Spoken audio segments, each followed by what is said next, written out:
नमस्कार दोस्तों, स्वागत है आपका कथा सागर में। मैं आप लोगों को श्रीमद् भगवत महापुराण के हिंदी रूपांतरण यानी कि सुख सागर की कथाएं सुनाती हूँ। आज मैं आप लोगों को सुनाने जा रही हूँ सुख सागर के द्वितीय स्कंद का 8वां अध्याय। इस अध्याय में राजा परीक्षित का श्री सुखदेव जी मुनि से भगवान कृष्ण की कथा एवं सृष्टि की उत्पत्ति, विकास आदि के संबंध में प्रश्न पूछना है। मेरी एक छोटी सी विनती है और वो ये कि अगर अभी तक आपने पहले के अध्याय को नहीं सुना है तो एक बार अवश्य ही उस अध्याय को सुने, क्योंकि उस अध्याय से ये वाली अध्याय जुड़ी हुई है। अब ज्यादा समय नष्ट ना करते हुए भगवान के चरणों में सिर झुकाकर उनसे आशीर्वाद लेकर प्रेम पूर्वक उन्हें याद करके, स्नेह पूर्वक उन्हें स्मरण करके एक बार मेरे साथ बोले, ओम नमो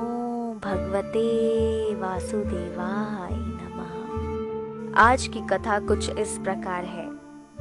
इतनी कथा सुनकर राजा परीक्षित ने श्री सुखदेव जी से कहा, हे महात्मन, अब आप मुझे श्री कृष्ण जी के उन उत्तम चरित्रों को सुनाइए जिन्हें सुनकर मैं संग्रहित हो बड़े सुख से अपने इस शरीर को त्याग सकूं। क्योंकि जो मनुष्य श्रद्धा से चित्त लगाकर नित्य ही कृष्ण जी के चरित्र को कहते हैं और सुनते हैं, उन मनुष्यों के हृदय में भगवान थोड़े ही समय में आ बसते हैं। फिर तो वे भगवान अपने उन भक्तों के सब पापों को वैसे ही नाश कर देते हैं जैसे जल के मल को शरद ऋतु नाश कर देता है। हे मुनीश्वर, अब आप मुझे यह बतलाइए कि पृथ्वी आदि पंच महाभूतों के संबंध से शून्य इस जीव के शरीर का प्रारंभ कैसे होता है? उसका कोई कारण है या नहीं? इस संबंध में आप जो भी जानते हो वह मुझसे कहिए। यदि उस ईश्वर परमात्मा का भी रूप लौकिक पुरुष के ही समान है, तो फिर उस ईश्वर तथा हमारे जैसे साधारण जीवों में भेद ही क्या है?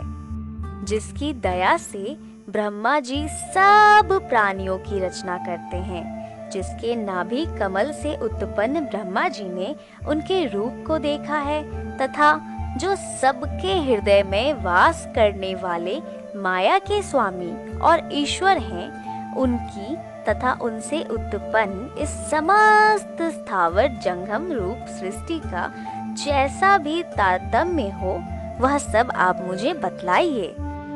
फिर यह कहिए कि उस ईश्वर के बाहर और भीतर के भेद से ब्रह्मांड का क्या प्रमाण है? उस कर्म में वर्णों, आश्रमों तथा महान पुरुषों के चरित्र का क्या निश्चय है? यह भी आप मुझे बतलाइए।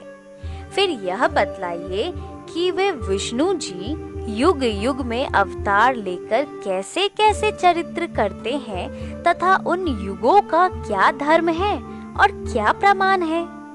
मनुष्यों का विशेष या साधारण धर्म क्या है? राजाओं का राजधर्म और आपत्ति के समय आपद धर्म का क्या कर्तव्य है? यह सब आप मुझसे वर्णन कीजिए। फिर तत्व विवेचन के साथ साथ देवराधन, अष्टांग योग सहित वेद, उपवेद, धर्मशास्त्र, इतिहासों तथा पुराणों का क्या स्वरूप है? इस प्रकार से धर्म, अर्थ तथा काम की क्या विधि है? यह भी आप मुझे सुनाइए। इसके साथ ही यह भी बतलाइए कि यह स्वतंत्र जीवात्मा बंध, मोक्ष इन सारे चीजों के जाल में कैसे आ गया, और यदि आ गया है तो यह अपने स्वरूप में फिर कैसे स्थित होगा? हे महामुने, मैं आपकी शरण हूँ। मुझे क्रम से सब बात यथार्थ रूप में बतलाइए, क्योंकि श्री कृष्ण जी के कथा रूपी अमृत को पान करते हुए मेरा चित्त नहीं भरता है। भोजन के बिना मेरे प्राण नहीं विकल हो रहे हैं, किंतु क्रोधित ब्राह्मण के शाप से जो मेरी मृत्यु का समय अत्यंत निकट है, इससे मैं बहुत ही व्यग्र हूँ।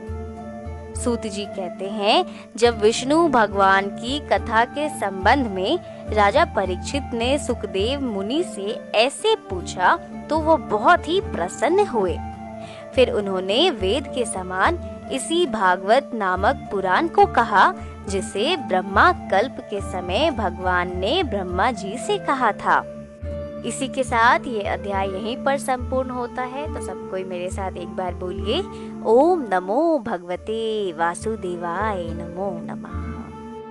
अगर आपको ये बात नहीं समझ में आ रही है कि परीक्षित जी, जो राजा परीक्षित जी हैं, उनकी मृत्यु क्यों है और कौन से ब्राह्मण क्रोधित हुए थे, किस ब्राह्मण ने उन्हें शाप दिया था जिसकी वजह से उनकी जो मौत थी, उनकी जो मृत्यु थी वो अत्यंत निकट थी, तो इन सारी बातों को जानने के लिए आपको पहले के अध्याय सुनने होंगे। और अगर आप पहले के अध्याय सुनते हैं तो ये सारी चीज़ें आपको और अच्छे से समझ में आएगी। इसीलिए मैं हमेशा कहती हूँ कि आप पहले के अध्याय को अवश्य सुने और इसे कथा के रूप में, इस अध्याय को कथा के रूप में जब आप सुनेंगे, प्रथम अध्याय से अंतिम अध्याय तक आप सुनेंगे तो एक पूरी कहानी आपको समझ में आएगी कि चीज़ें क्या हो रही हैं, किन के बीच में बातें हो रही हैं, कौन किन को क्या बता रहा है और क्या क्या घटनाएं बीच में हो रही हैं, क्यों उनको राजा परीक्षित जी को शाप मिला, कौन शाप दिया, ऐसा क्या कर रहे थे राजा परीक्षित जी जिनकी वजह से उन्हें शाप मिल गया। तो ये सारी बातें जो है आपको तभी समझ में आएंगी जब आप पहले के अध्याय को सुनेंगे। तो आप पहले के अध्याय को अवश्य सुनें, डिस्क्रिप्शन बॉक्स में आपको लिंक मिल जाएगा। साथ ही साथ चैनल के प्लेलिस्ट में भी लिंक्स दिए हुए हैं। और अगर अभी तक आपने चैनल को नहीं किया है सब्सक्राइब तो फटाफट कर दे सब्सक्राइब। साथ ही साथ हिट कर बेल आइकन, यानी कि जो घंटी की आपको तस्वीर दिखती है, छोटी सी जो छोटा सा सिंबल दिखता है, उस आइकन को आपको क्लिक करना है और उसको क्लिक करने के बाद ऑल पे आपको क्लिक करना है, ऑल नोटिफिकेशंस ऑन कर देना है। इससे क्या होगा कि जब भी कोई वीडियो अपलोड होगी आपके फोन स्क्रीन पर नोटिफिकेशंस आपको मिल जाएगी और इससे क्या होगा, आप तुरंत ही इस वीडियो को देख सकते हैं बिना मिस किए हुए। तो क्या होगा, वीडियोस आपकी मिस हो जाएगी। तो अब मैं लेती हूँ आप लोगों से विदा और मेरी पूरी यही कोशिश रहेगी कि मैं द्वितीय स्कंद को जल्दी से जल्दी संपूर्ण कर दूँ ताकि तृतीय स्कंद में हम लोग प्रवेश कर सकें। तो आप बने रहिए कथा सागर के साथ और अच्छे से रहिए, खुश रहिए, स्वस्थ रहिए, मस्त रहिए, हंसते रहिए, अपना ख्याल रखिए, अपने आसपास वालों का ख्याल रखिए, खुश रहिए और खुशियाँ बांटिए।